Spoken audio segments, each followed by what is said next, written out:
فضلا وليس أمرا، لا تنسى الاشتراك في القناة ليصلك كل جديد، وإذا أعجبك الفيديو اضغط لايك. السلام عليكم، حياكم الله في هالدرس الجديد. ودرسنا اليوم عن اليوتيرن أو الرجوع إلى الخلف. الرجوع إلى الخلف أو بين قوسين اليوتيرن هو 3 أنواع.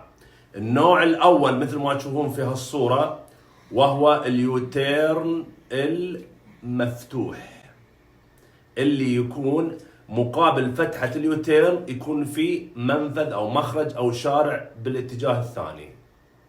والنوع الثاني من اليوتيرن وهو اليوتيرن المغلق، اللي هو تسوي يوتيرن وما في فتحة أو منفذ أو مخرج أو شارع ثاني مقابل فتحة اليوتيرن كما في الصورة. وطبعا النوع الثالث اللي هو اليوتيرن في التقاطعات أيضا كما في الصورة. طيب الحين بنشرح لكم كل نوع على حدة. يلا. متجر زين النساء لمستلزمات السيارة. وفري مزيدا من الوقت والجهد واحصلي على ما يلزم سيارتك بخيارات دفع متعددة ومزايا إضافية. السيارة ما يحتاج تروحين السوق. للطلب الآن.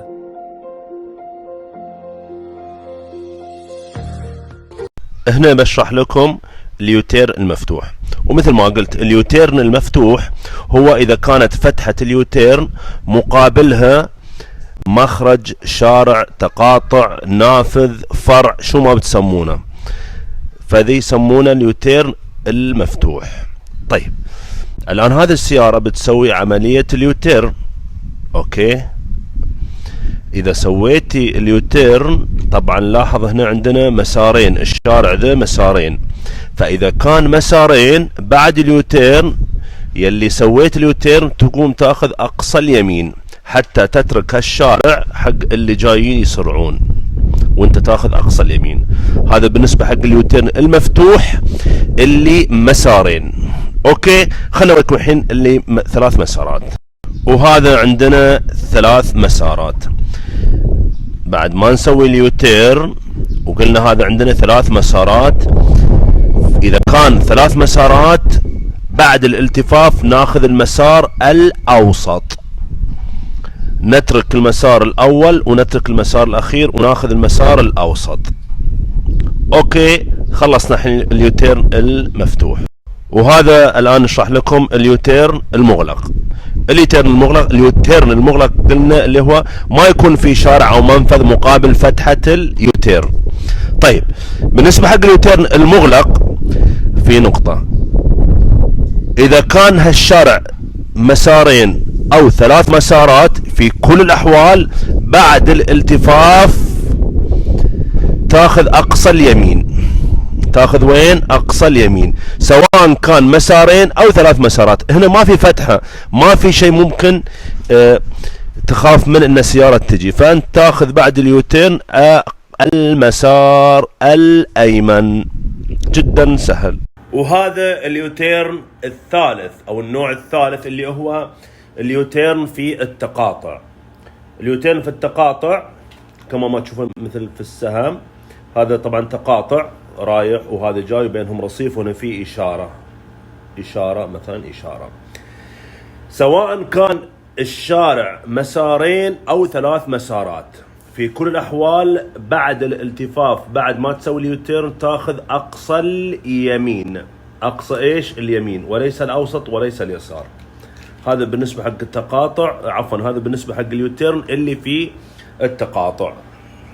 وحسب كتاب تعليم القيادة مال مدرسة تعليم القيادة يقول عند العمل أو عند الإقدام أو إذا جيتي بتسوين يوتيرن لابد من تطبيق مهارة تغيير المسار.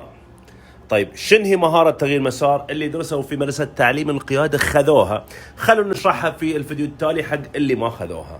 مهارة تغيير المسار يعني مثلا الحين هذا الشارع، هذا السيارة انت جاي من بعيد وبتخففين عشان تسوين يوتيرن. قبل ما تخففين واذا كنت في مسار اخر بتروحين الى هالمسار علشان تستعدين لليوتيرن تطبقين هالمهارة، وهي مهارة تغيير المسار.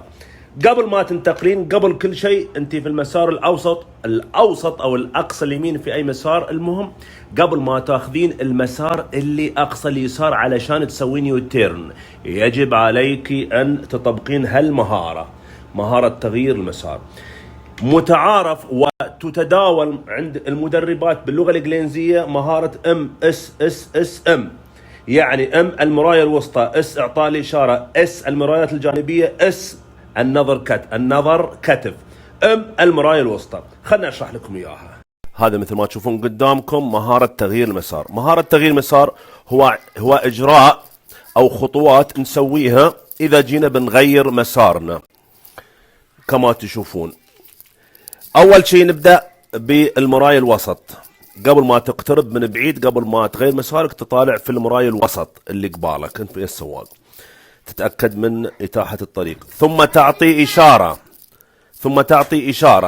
أوكي، بعد ما تعطي إشارة تناظر في المرايات